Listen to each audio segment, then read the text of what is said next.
বিপ্লবী রক্তে উজ্জীবিত এই তরুণ নেতা ওসমান হাদী ছিলেন প্রতিবাদের অনন্য প্রতীক। তার কর্মের মধ্য দিয়ে তিনি শুধু প্রতিবাদ নয়, দেশপ্রেম, ধৈর্য ও দৃঢ়তার অনন্য দৃষ্টান্ত রেখে গেছেন।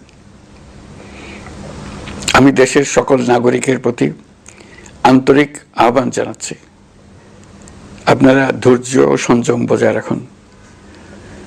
আইনশৃঙ্খলা রক্ষাকারী বাহিনী ও সংশ্লিষ্ট সংস্থাগুলোকে পেশাদারিত্বের সঙ্গে তদন্ত কার্যক্রম পরিচালনা করে সুযোগ দিন।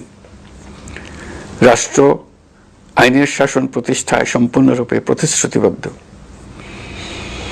আমি আবারও স্পষ্টভাবে বলতে চাই, ওসমান হাদী ছিলেন পরাজিত শক্তি, ফ্যাসিস্ট সন্ত্রাসীদের শত্রু।